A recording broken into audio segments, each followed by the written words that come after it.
are in prisons. There are some persons are in here that before were tortured. There are some people out here that his brothers killed, executed by this regime. It's here, Mr. and another. There is a person in here, Muhammad Muzaffari, was in jailing. Another person completely, they know.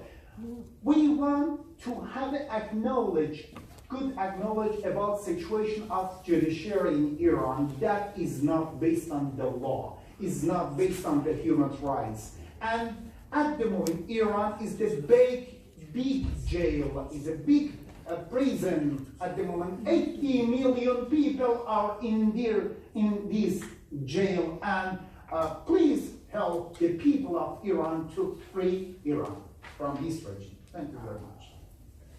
Thank you, Mr. Ahmadi. Yes, then now is the floor to Ms. Sha'le Pahrawan, please.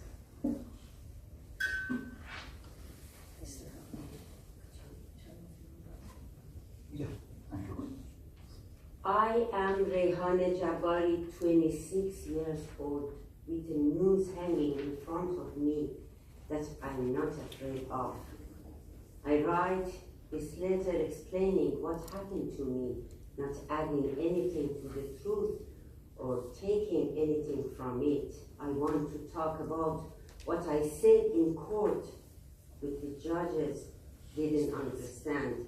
Whatever I shouted, being kicked and abused by the interrogators, who said, "We are God."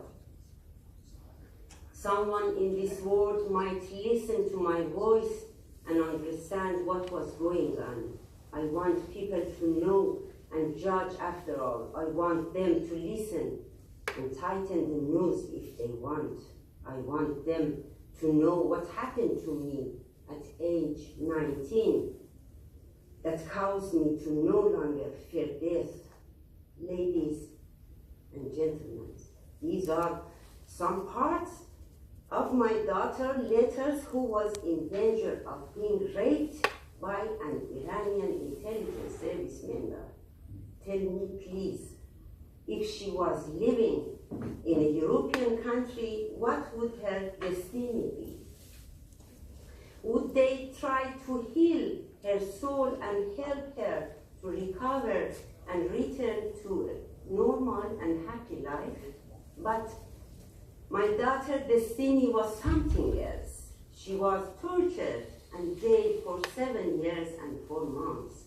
My daughter ریحانه was disappointed with justice in Iranian judiciary system. She tried to get help from people all around the world by writing her letters and sending them to out of prison. ریحانه emphasized that she is not afraid of death, but would live until the last moment of her life.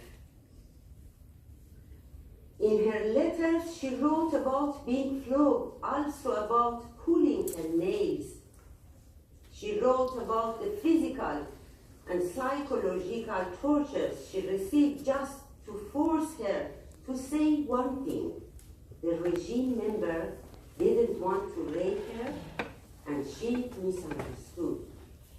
Despite the opposition of millions of people around the world about non-transparent judicial process and unfair trial, ریحانه was eventually executed in October 2014.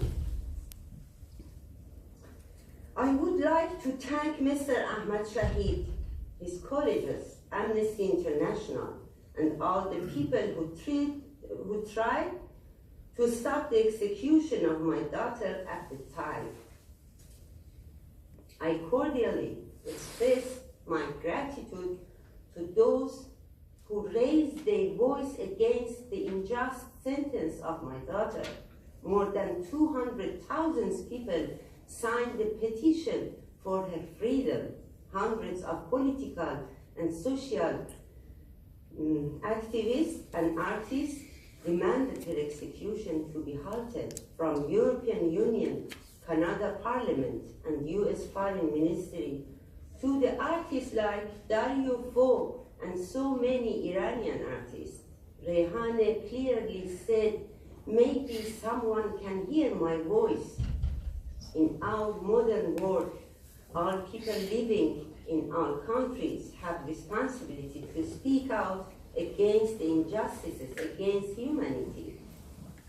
After my daughter was executed, I was filled with a deep sorrow and sadness. I could never tolerate injustice. So I searched the people who had executed children or under death sentence. I met so many mothers like me, and of course, many others. This person, Shiva, showed. I met so many mothers like me who saw their children dead, either hanged or executed by gunfire. Many of them never received her beloved kids' bodies. Regime had buried their bodies in mass graves. Khavaran is one of the most famous graveyards, which has the thousands of bodies of unknown political prisoners who executed on 1981 till 1988. Many of mothers dead without knowing why their children were executed and where they were buried. These mothers dead without justice being for them and their children. Iranian regime tried to execute ریحانه using the highest level of its power. That was because they didn't want to accept the fact that a member of the intelligence service wanted to rape a girl. But this was just ignoring the matter, not solving that. After my daughter's execution, some cases were reported in media showing regime members raping other women and young boys. Saeed Tusi was accused for raping more than 10 young men, although the existence of evidence and clear submissions by victims, he was never arrested and never called to court because of his loyalty to the Supreme Leader's office. The last case was a girl named Zahra Navidpur, who was raped by a parliament member and murdered in a suspected way last year. Before she was killed, she published some videos that she talked about her being threatened if she talked or named names. Ladies and gentlemen, I know raping is something that can happen everywhere, but the victim should never be executed or prisoner. Now, I just want you to help us trying to make an international court to examine cases like my daughter. We have documents showing Iranian regime tried to execute her. I emphasize again, ریحانه wrote clearly, maybe someone can hear my voice now. On behalf of the people of Netherlands, you are the one who hear my sweetie daughter's voice of justice. Help us in finding and fulfill justice. Thank a lot for hearing me as a person who is looking for justice. Thank you, Ms. Pokrowan. It's very impressive. We are hearing the voice of your daughter, and we will do everything that we can, and we will talk about it later, to find justice. And I'm absolutely convinced that the murderers, the people that are responsible for this, have to be prosecuted. You know, you can't get away with these crimes. Now I want to give the floor to Ms. Pوینده to make her introduction. Ja, thank you. Ik ga in Nederlands praten. Oh, goed. Ja. En ik wil hier een stem geven aan de honderden zieke politieke gevangenen in Iran. Gevangenen die door martelingen allerlei ziektes hebben opgelopen. En zelfs na het aandringen van de artsen van de gevangenis niet behandeld mogen worden in de ziekenhuizen buiten de gevangenis. Gevangenen zoals Al-Assad. Ik heb die foto bij mij. Een studentactivist die door geestelijke en lichamelijke martelingen ernstig ziek is geworden. Hij heeft nu kanker. Volgens de artsen moet hij chemotherapie en medische zorg krijgen. Maar hij is lichamelijk erg zwak en moet eerst goed op kracht komen, voordat hij de chemotherapie kan ondergaan. Echter mag hij van het Iraanse regime geen enkele medische zorg ontvangen. Said Shirzad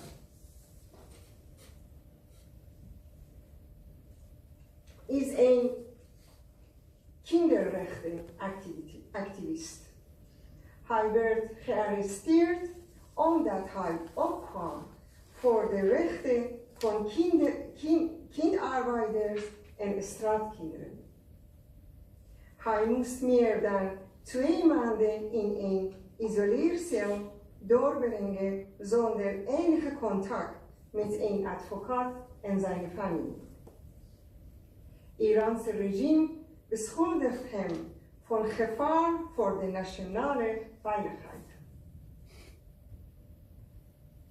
Said heeft als protest ooit tegen de zogenaamde stierdood van politieke gevangenen zijn lippen dichtgenaaid.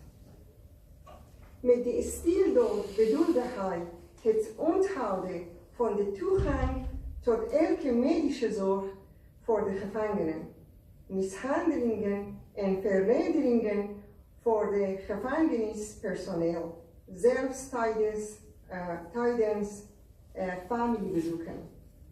En met geweld de gevangenen naar de rechtbank vervoeren. Said Shirzad loopt het risico om de functie van zijn nieren te verliezen. Zeynep Jalalian.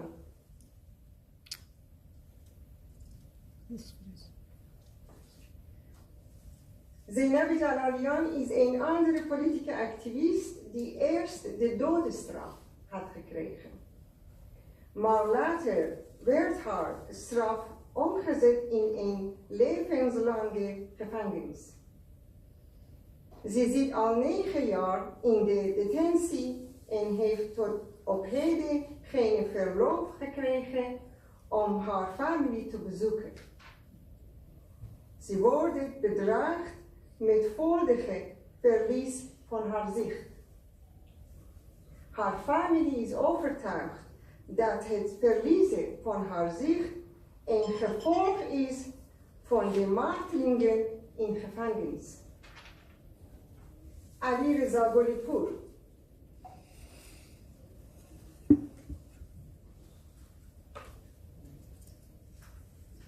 is weer een andere politieke gevangene. Hij was een PhD-student en een officiële ambtenaar van het ministerie van Communicatie en Informatietechnologie.